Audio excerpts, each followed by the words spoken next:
Fed up on fed up. Fed up, fed up, fed up, fed up, fed up on fed up.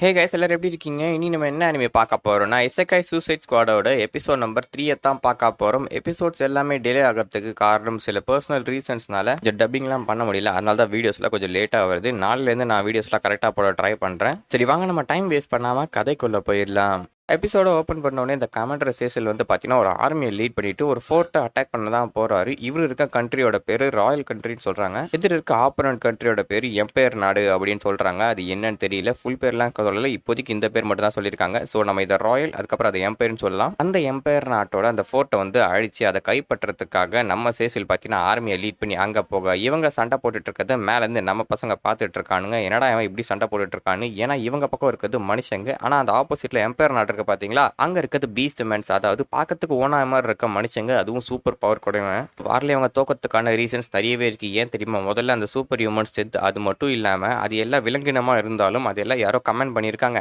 Trained army மாதிரி அதை நல்லா training பண்ணியிருக்காங்க அப்படின்றத சொல்லவும், trained army அப்படின்னா இப்படிப்பட்ட ஒரு படையை உருவாக்கினா அந்த கமாண்டர் மிகப்பெரிய ஆளாக தான் இருப்பான். முதல்ல அவன் அடிச்சாதான் இந்த ஃபோர்ட் எடுக்க முடியும் அப்படின்ற மாதிரி சொல்ல கட் பண்ணி கொஞ்சம் நாளுக்கு முன்னாடி தான் காட்டுறாங்க. நம்ம ஆட்கள் வந்து அதை ஜெயில வந்து அடிச்சிருவாங்க பாத்தீங்களா, அடிச்சு போட்டு அவங்க பிடிச்சிருவாங்கல்ல. அப்படி அவங்க பிடிச்ச பிறகு இந்த சேசில் கமாண்டர் வந்து இவங்க கிட்ட பேசணும் வந்திருப்பாரு. வந்து பார்த்தா தான் இங்கே ட்விஸ்டே கொடுத்துருப்பாங்க. நம்ம ஆட்கள் பார்த்தீங்கன்னா அந்த இடத்த ஆக்கிரமிச்சு வச்சுட்டு இருக்கேன். என்னடா பண்ணிக்கிட்டு இருக்கீங்க பைத்தியக்காரங்களா? இந்த மாதிரி பண்ணா ராயல் நாட்டு எதுக்குற மாதிரி உங்களெல்லாம் ரெபெலியன்ஸாக போட்டுருவோம் அப்படின்ற மாதிரி சொல்ல நம்ம ஆட்களுக்கு லாங்குவேஜே புரியல, என்னடா பேசுறதுன்ற மாதிரி தான் பார்த்துட்டு இருக்காங்க. அப்போ பின்னாடி இந்த ஃபிளாக்ன்ற கேப்டன் இருக்காரு பார்த்தீங்களா, அவர் வந்து பேச ஆரம்பிக்காரு. இவர் வந்து இங்கே ரொம்ப நாளாக இருந்திருக்காரு இல்லையா, அதனால அந்த ஆர்க்ஸ் அதுக்கப்புறம் அந்த காப்ளின்ஸ் எல்லாம் பேசுறதை வச்சு கொஞ்சம் கொஞ்சமாக அந்த லாங்குவேஜை லைட்டாக கற்றுட்டு இருந்திருக்காரு. ஆனால் ட்விஸ்ட் என்னன்னா, இவர் நல்லெண்ணத்தோடு தான் பேசுவார் டிஸ்கஸ் பண்ணணும்னு சொல்லிட்டு. ஆனால் அவர் பேசும்போது அந்த வார்த்தைகள் இருக்கு பார்த்தீங்களா, அது கொஞ்சம் ரவுடித்தனமாக இருக்கும். இப்போ தமிழ்லேயே நம்ம வந்து நார்மல் தமிழ், அதுக்கப்புறம் சென்னை தமிழ் இருக்கும் பார்த்தீங்களா, சென்னை சைடில் கொஞ்சம் லோக்கலாகவும் வார்த்தைகளில் கொஞ்சம் மரியாதை குறைவாகவும் பேசுவாங்க இல்லையா, அந்த மாதிரி அவன் மரியாதை குறைவாக பேச ஆரம்பிக்கிறான். இப்போ நல்ல இடத்துல தான் பேசுகிறான். அதாவது என்னன்னா, அவங்க கூட நாங்கள் டிஸ்கஸ் பண்ணோம், உங்களோட ராஜா கிட்ட எங்களை கூட்டிட்டு போங்க அந்த மாதிரி. ஆனால் அவன் பேசுறது வந்து டோன் எப்படி இருக்குன்னா, டே நாயே,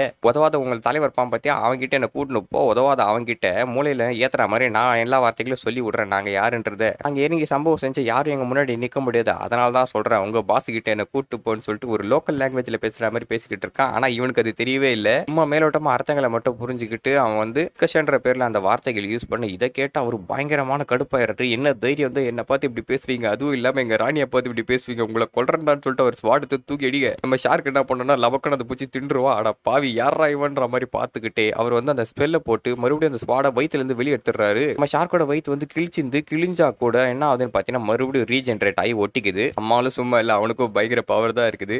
இப்படியே பண்ணிக்கிட்டு இருந்த வேலைக்காவது நானே பேசிக்கிறேன்ற மாதிரி நம்ம கேப்டன் வந்து மறுபடியும் டிஸ்கஷன் ஆரம்பிக்கிறாரு. ஆனால் இவர் ஒன்று பேச அது வேற மாதிரி தான் அவருக்கு போய் புரியுது. நான் போய் உங்க ராஜா கேள்வி நான் சொன்னேன்னு சொல்லி அவர்கிட்ட நாங்கள் பேசுறேன்னு சொல்லிட்டு, நீ ஒரு பைத்தியக்காரன்னு எனக்கு தெரியும், உனக்கு மண்டையில மூலியே இல்லை, இருந்தாலும் நான் சொல்றது இப்போ கேளு, அப்பதான் உனக்கு நல்லது அப்படின்ற மாதிரி. அவன் உண்மையா சொன்ன மீனிங் வந்து வேற, உங்களோட ராஜா கிட்ட எங்களை கூட்டிட்டு போங்க, அவர்கிட்ட நான் டிஸ்கஸ் பண்ணணும் அப்படின்னு. இதை கேட்டு இவர் இன்னும் டென்ஷன் ஆகி, ஏன்டா இவன் இவ்வளோ டென்ஷன் ஆகிறான், ஃபர்ஸ்ட் மீட் பண்ணதுலேருந்து இப்போ வரைக்கும் டென்ஷன் ஆகிட்டே இருக்கான், இந்த மாதிரி ஸ்ட்ரெஸ் பண்றதுனால தான் அவன் தலையில முடியே இல்லை பார்த்தியா, ஒருவேளை நம்ம கிட்ட அவன் முடிய ஒட்டணும்னு சொல்லி தரோம், இதை பத்தி தான் பேசிட்டு இருக்கானுன்ற மாதிரி நம்ம பசங்களை கலாய்ச்சிட்டு இருக்காங்க. இவரும் பார்த்தீங்கன்னா கோவத்தில் இவங்களை வெட்டுறதுக்காக தான் வராரு. அப்பதான் ஒரு விஷயத்தை யோசிச்சு பார்க்குறாரு. என்னன்னா, அந்த பிரின்சஸ் வந்து சொல்லியிருப்பாங்க இல்லையா, அவங்க கிட்ட பேசி டிஸ்கஸ் பண்ணி பாருங்க, ஒருவேளை அவங்க நம்ம ராஜ்யத்தை காப்பாற்றக்கூடிய அளவுக்கு பவர் உடையவங்களா இருக்கலாம் அப்படின்னு.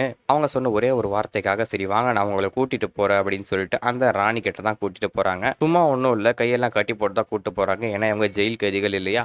ராஜ்யெல்லாம் பெருசாக தான் இருக்கு, இதை நிறைய மூவிஸில் பார்த்துருக்க, இருந்தாலும் நம்மள இங்கே ஒரு மாதிரி தான் ட்ரீட்மெண்ட் பண்ணிக்கிட்டு இருக்காங்க, இதெல்லாம் பழக்கப்பட்ட விஷயம் தான், சரி வாங்க அப்படின்ற மாதிரி உள்ள போய் பார்த்தா நம்ம ஷார்க் என்ன பண்றாங்க, புகை மாதிரி இருக்கு, அதில் தின்ன ட்ரை பண்ணிட்டு இருக்கான். அங்க இருக்க மினிஸ்டர்ஸ்லாம் உட்காந்து ஓ இவங்க தான் அவங்களா அப்படின்ற மாதிரி பார்த்துட்டு இருக்க அந்த நாட்டோட ராணி வராங்க. யாரா இவங்க அப்படின்ற மாதிரி தான் நம்ம பசங்களா பார்த்துட்டு இருக்காங்க. ஒருவேளை ராணியா தான் இருப்பாங்க. அவங்களோட ட்ரெஸ் நடவடிக்கை எல்லாத்தையும் பார்த்தாலே தெரியுது, பெரிய ஆள் மாதிரி பிஹேவ் பண்ணிக்கிட்டு இருக்காங்க. மரியாதையா பேசுங்கடா அப்படின்ற மாதிரி தான் சொல்லிட்டு இருக்காங்க. அவங்க வந்த உடனே என்ன பண்றாங்க, இவங்க தான் அவங்களா அப்படின்ற மாதிரி கேட்டுட்டு இந்த சிம்மாசனத்தில் உட்காந்துட்டு இருக்காங்க. நம்ம ஆட்களை பார்க்குறாங்க, இவங்க பேசுகிற லாங்குவேஜ் சுத்தமாக புரியல இல்லையா, அப்படியே குழப்பத்தில் நின்றுகிட்டு இருக்க அந்த ராணி என்ன பண்ணுறாங்கன்னா ஏதோ ஒரு ஸ்பெல்லை போடுறாங்க. அது போடுறது மூலியமா இவங்களுக்கு வந்து லாங்குவேஜை அண்டர்ஸ்டாண்ட் பண்ணிக்க முடியுது. டோரிமோன்ல ஏதோ ஒன்று தின்ட்டா எல்லா லாங்குவேஜும் பேச முடியும் பார்த்தீங்களா, அந்த மாதிரி மாதிரி ஆயிடுச்சு. என்னடா இது பயங்கரமான ஸ்மெல்லா இருக்கு, இதுதான்ப்பா மேஜிக், இதுதான்ப்பா எவ்வளவு கம்ஃபர்டபுளா இருக்கு பாத்தியா அப்படின்ற மாதிரி நம்ம ஆளுங்க வந்து பேச ஆரம்பிக்கிறாங்க. இப்போ நம்ம கேப்டன் என்ன பண்றாருன்னா ரொம்பவும் மரியாதையா பேசுறாரு. ஏன்னா அவருக்கு வந்து லாங்குவேஜ் தெரியாதனால தான் அந்த ஆர்க்ஸோட லாங்குவேஜ் யூஸ் பண்ணிருப்பாரு. என்னடா இவன் இவ்வளவு மரியாதையா பேசுறா அப்படின்ற மாதிரி தான் அந்த கமாண்டர் பார்த்துட்டு இருக்காரு. ஏன்னா அவருக்கு எப்படி பேசிருப்பான்றது நமக்கு நல்லாவே தெரியும். உங்ககிட்ட டிஸ்கஸ் பண்றதுக்காக தான் நாங்க இங்க வந்திருக்கோம் அப்படின்ற மாதிரி சொல்ல, என்ன தைரியம் வந்து என்கிட்ட இப்படி பேசுவேன், நீ ஒரு பிரிசனர், அதாவது ஜெயில் கைதின்றதை மறந்துடாத அப்படின்ற மாதிரி அவங்க சொல்ல, நீங்க சொல்றது எனக்கு நல்லாவே புரியுது, நாங்க நிறைய தவறுகள் செஞ்சிருக்கோம், அதெல்லாம் சரி பண்ற விதமா உங்களுக்கு தேவையான இன்ஃபர்மேஷன்ஸை நாங்க தரோம், அதுக்கு பதிலாக எங்களை வந்து ஃப்ரீயா நடமாட விடுங்க அப்படின்றத சொல்றோம். என்ன இன்ஃபர்மேஷன் வச்சிருக்கேன்ற மாதிரி கேட்கவும், உங்களுக்கு நல்லாவே தெரியும் எம்பையர் நாடு வந்து பயங்கர பவர்ஃபுல் ஆச்சு. அதுக்கான ஒரு முக்கியமான காரணம் அங்க இருக்க சீனியர் ஆஃபீஸர்ஸ் எல்லாரையும் தூக்கிட்டு புதுசா ஆஃபீஸர்ஸை போட்டிருக்காங்க, கமாண்டர்ஸ் எல்லாரையும் மாத்திருக்காங்க. ஆமா இது எங்களுக்கே தெரியுமே, இதுதான் இன்ஃபர்மேஷன் சொன்னியா, இதெல்லாம் வந்து லாய்க்கப்படாதுன்ற மாதிரி சொல்ல, இல்ல ஒரே நிமிஷம் இருங்க, அந்த சீனியர் ஆஃபீஸர்ஸை தூக்கிட்டு புதுசா போட்டாங்க பார்த்தீங்களா, அது வேற யாரும் கிடையாது, எங்களை மாதிரி மந்தவல்றது வந்த ஒரு அதர் வேர்ல்டர்ஸ் அப்படின்றத ஒரு ட்விஸ்ட்டை உடைக்கிறான். இதை கேட்டவனே நம்ம ஹார்லி குயின் வந்து என்ன பண்றான்னா, ஓ இதான் மேட்டரா அப்படின்னா,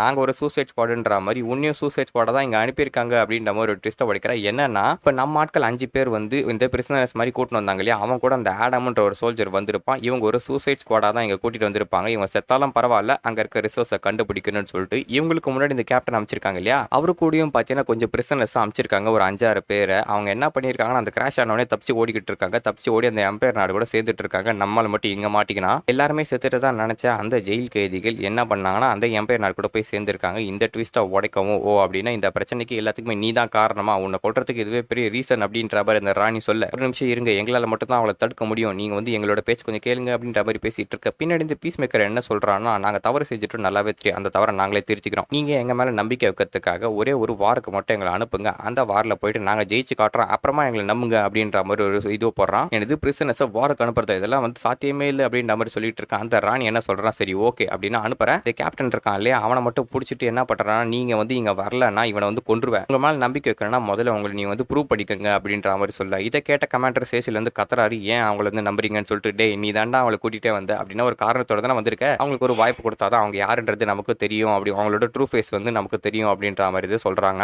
அப்பா இந்த நாயை காப்பாற்றத்துக்கலாம் நான் சண்டை போட மாட்டேப்பா, நம்ம இங்கே எஸ்கேப் ஆகி ஓடி இல்லை அப்படின்ற டெட் ஷாட் சொல்லிக்கிட்டு இருக்கா. டே அப்படிலாம் படாதீங்கடா, ஒழுக்க மிஷனை முடிக்கடா அப்படின்ற மாதிரி அந்த ஆள் கத்திட்டு போயிட்டே இருக்கா. எனது விஷயம் அதெல்லாம் வந்து முடியவே முடியாது, ஏன்டா மறுபடியும் சண்டைக்கெல்லாம் போவான் அப்படின்ற மாதிரி நம்ம ஆளுங்க பேசிக்கிட்டே இருக்க. அவன் என்ன பண்றான், போறதுக்கு முன்னாடி கதவை தந்துட்டு, தம்பிங்களா கேட் எங்க இருக்குன்னு எனக்கு மட்டும் தான் தெரியும், அப்படின்னா கேட்டுக்கு பக்கத்துல நீங்க போனதான் உயிரோடு இருப்பீங்க, அதை ஞாபகம் வச்சுக்கங்க அப்படின்ற மாதிரி தான் சொல்லி ஒரு ட்விஸ்ட்டை உடைக்கிறா. வேற வழியும் இல்லாம நம்ம ஆட்கள் வந்து வார்க்கு தயாராகிறாங்க. அதுக்கு முன்னாடி ஒரு விஷயத்த சொல்லுங்க, இவரோட வெப்பன்ஸ் எங்க வச்சிருக்கீங்க அப்படின்ற மாதிரி கேட்க, அந்த வெப்பனரிக்கு கூட்டு போயிட்டு அவங்களோட வெப்பன்ஸ் எல்லாத்தையும் எடுத்து குத்துறாங்க. நம்ம ஆட்கள் எல்லாருமே அவங்களோட சூட்ஸை போட்டு சும்மா சீனா நிக்க, ஷார்க்கு பார்த்தீங்கன்னா இந்த பாலடி குழந்தை மாதிரி ஒரு ட்ரெஸ்ஸை போட்டு விட்டுக்கிறாங்க, கையில சோறு குத்துட்டுக்கிறாங்க. நம்மளால் சாப்பிட்டுக்கினே வந்து இந்த ட்ரெஸ் எனக்கு ரொம்ப பிடிச்சிருக்கு அப்படின்ற மாதிரி ஃபேஸ் வச்சுட்டு இருக்கான். கட் பண்ணி இப்போ பிரசென்ட்ல நடக்கிற விஷயத்தை தான் காட்டுறாங்க. அந்த போர் நடந்துட்டு இருக்கு இல்லையா, ரொம்ப மோசமாக தான் போயிட்டு இருக்கு. ஏன்னா நம்ம கமாண்டர் சேசிலோட ஆர்மி ரொம்ப அடி வாங்கிட்டு இருக்கு. அவங்க எல்லாருமே மனுஷங்க, எதிர் இருக்கிறது பார்த்தீங்கன்னா பீஸ்ட்மெண்ட்ஸ், அதுவும் பயங்கரமா கமாண்ட்லாம் போட்டுட்டு இருக்க, அவங்க பயங்கரமா சண்டை போட்டுட்டு இருக்காங்க. இவங்களால தடுக்கவே முடியல. இப்படியே போனால் இந்த வாரில் கண்டிப்பாக தோற்றுருவாங்க. அப்புறம் இதை ட்ரெயின் பண்ணாங்க அப்படின்ற மாதிரி நம்ம டெட் ஷாட் சொல்லிக்கிட்டே இருக்க. இதை ட்ரைனிங்லாம் பண்ணல, பிரெயின் வாஷ் பண்ணியிருக்காங்க. பார்த்தாலே நல்லாவே தெரியுது, இது யாரா ட்ரெயின் பண்ணன்னு சொல்ற அப்படின்ற மாதிரி நம்ம ஹார்லி குயின் சொல்ற. என்னடி சொல்ற அப்படின்ற மாதிரி கேட்க,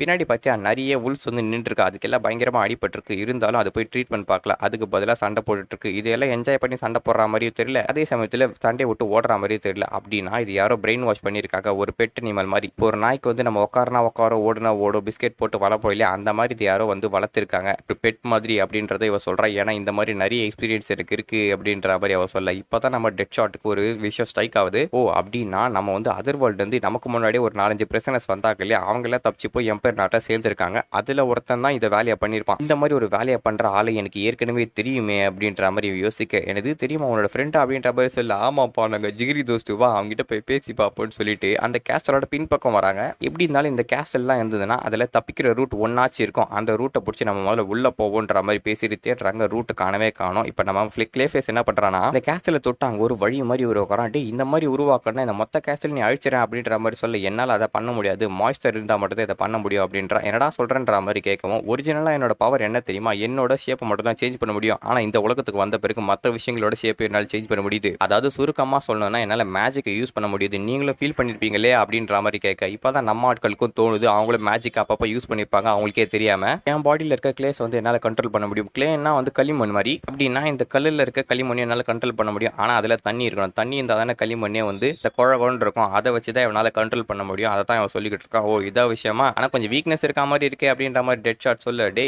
ஹீரோனா வீக்னஸ் ஸ்ட்ரென்த் ரெண்டுமே இருக்கணும்டா. அதான்டா ஹீரோ, வாடா உள்ள போகலாம் அப்படின்னு சொல்லிட்டு அப்படியே உள்ள போகிறாங்க. உள்ள பார்த்தீங்கன்னா நிறைய உல்ஃப் கார்டியன்ஸ் இருக்காங்க. ஆனால் நம்ம ஆட்கள்லாம் சும்மாவா தலைமையிலே போட்டு சுட்டுட்டு எல்லாரும் பார்த்துட்டு போய்கிட்டு இருக்காங்க. பின்னாடி நம்ம ஷார்க் குட்டி என்ன பண்ணுறாங்க, லஞ்ச் முடிச்சுட்டு இருக்கான். இப்படி இவங்க அங்கே இருக்க எல்லா சோல்ஜர்ஸும் சாவடிச்சு அப்படியே டாப்புக்கு வராங்க. டாப்புக்கு வந்தா அந்த கமாண்டர் நின்றுக்கிட்டு இருக்கான். ஏய் எப்படா இருக்கு அப்படின்ற மாதிரி கேட்க, பரவாயில்ல அந்த நாட்டில் இப்படி ஒரு திறமசாலி இருப்பாங்கன்னு நினைக்கவே இல்லை. இவ்வளோ தூரம் வந்திருக்கீங்களா அப்படின்ற மாதிரி கேட்க, நான் எப்படி வராமல் இருப்பேன், உன்னை பார்க்க தான்டா வந்திருக்கேன், என்னோட தோழனை ரேட் அப்படின்னு சொல்லி கூப்பிடுறான் நம்ம டெட் ஷாட். திரும்பி பார்த்தா அவனுக்கே ஒரு ட்விஸ்ட். எனக்கு டெட் ஷாட் நீயா இங்கே இருக்க அப்படின்ற மாதிரி அவன் ஆச்சரியமா பார்த்துட்டு இருக்கான். ஆமாண்டா என் உயிர் தோழா, நான் அவனை திரும்ப பார்க்க வந்துட்டு நம்ம ஒரு பேச்சுவார்த்தை நடத்தலாமா அப்படின்ற மாதிரி அவன் கேட்க, நான் பரதேசி நாயை நீயாடா இங்கே இருக்க, கொல்லாம மாட்டேன்டா அப்படின்ற மாதிரி கத்துறான். என்ன இருக்குன்னு பார்த்தீங்கன்னா அவன் பார்த்துல நடந்த ஒரு விஷயத்தை காமிப்பாங்க. சரியான காமெடியா இருக்கும் இது. பட் டெட் ஷாட் வந்து இவனை ஃப்ரெண்டா ட்ரீட் பண்ணன்னு சொல்லியிருப்பான். ஆனால் என்ன பண்ணியிருப்பான்னா இவன் வந்து ரேட்ஸ் எல்லாம் கண்ட்ரோல் பண்ணுவான். அந்த அளவுக்கு ஒரு பவர் உடையவன். அப்போ சுற்றி இருக்க எல்லாருமே அவனை கலாய்ச்சிக்கிட்டே இருக்கேன். நம்ம இவன் இருக்கால டெட் ஷாட், அவன் என்ன பண்ணுவான்னா வந்து காப்பாத்துறன்ற பேர்ல அவன் ரேட் கூட பழகிறான். அது வந்து உண்மைதான். ஆனால் அவனையே வித்தியாசமா பார்க்குறீங்க. அவன் வந்து மனுஷன் கூட பழக மாட்டான். அதுக்கு பதிலாக விலங்கினம் கூட பழகிறான். அவனுக்கு அது கூட பிடிக்குது. அது கூட லவ்லாம் படிக்கிட்டு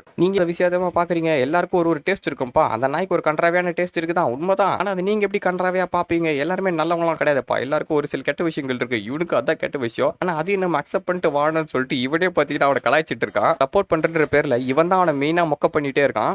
இதோட நிறுத்தி இருந்தா பரவாயில்ல, இன்னும் நிறைய விஷயங்கள் பண்ணியிருப்பான். என்னன்னா அவன் வந்து சாப்பிட்டுக்கிட்டே இருக்கும்போது வந்து கேவலமான ஒரு குப்பத்தொட்டில் போட்ட சீஸ் எடுத்துன்னு கொடுத்து, இதான் உனக்கு பிடிக்கும் இல்லை உன்னோட கேர்ள் ஃப்ரெண்டுக்கு கொடு அப்படின்னு சொல்லிட்டு, அதாவது எலி கொடுன்னு சொல்லிட்டு அதை கொத்துட்டு நல்ல சாப்பாடு வாங்கி சாப்பிட்டு போயிடுவான். அது மட்டும் இல்லாம வேற ஒரு ஜெயில் கைதி இருப்பான். அவன் கிட்ட இருந்து ரேட் பான், அதாவது ரேட்டோட அந்த அனிமல்ஸோட அந்த மாதிரி படத்தை வாங்கி இதை வந்து அவனுக்கு ரொம்ப பிடிக்கும்டா, அவனுக்கு வந்து அந்த மாதிரி டேஸ்ட் நீ அவனுக்கு கொடுத்துருப்பா, தயவு செஞ்சு கேட்குறவர் என் தோஸ்துக்கு இது கொடுத்துரு அப்படின்னு சொல்லிட்டு அந்த சீடியை வாங்கி கொடுத்துட்டு, அது மட்டும் இல்லாமல் ஹேர் ஸ்டைலை கன்றாவே மாற்றி விட்டுட்டு இருப்பான். இந்த மாதிரி ஃப்ரெண்டுன்ற பேரில் இவன் தான் மெயின் ட்விஸ்ட்டுங்களை கொடுத்து இவனை வந்து அசிங்கப்படுத்தி அவமானப்படுத்தி துக்கப்படுத்தி வேதனைப்படுத்தி இவ்வளோ விஷயங்களை பண்ணிட்டு இப்போ ஃப்ரெண்டுன்றியா நாயை அவனை கொல்லாம் விட மாட்டேன் அப்படின்ற மாதிரி தான் அவன் கத்திட்டு இருக்கா. டே இதான் அவங்க ஊரில் ஃப்ரெண்ட்ஷிப்பா, நீ பண்ண வேலைக்கு அவனோட செருப்பால் அடிக்கல நியூஸிரா அப்படின்ற மாதிரி தான் அவன் சொல்லிட்டு இருக்கா. அடப்பாவி நான் என்னடா தப்பு பண்ணேன், அந்த டிவிடி கொடுத்தா தான் தப்பா இல்லை உன் ஹேர் ஸ்டைலை மாத்திர தப்பா, தம்பி நான் அவனை ஃப்ரெண்டாக தான்டா பார்த்தேன், எந்த கெட்ட இடமும் இல்லடா அப்படின்ற மாதிரி அவன் சொல்லிட்டு இருக்க. வாய முடுறான் நாயன்னு சொல்லிட்டு அவன் அந்த உல்ஃப் எல்லாம் இவங்க மேலே அனுப்பிச்சிட்டு இருக்கான் சாவடிக்கிறதுக்கு. அதெல்லாம் நம்ம ஆளுங்க ஈஸியாக பரட்டி போட்டுட்டு இருக்காங்க. அங்கே வர உல்ஃப் எல்லாம் பார்த்தீங்கன்னா நம்ம பீஸ் மேக்கர் கழுத்து முறுக்கி போட,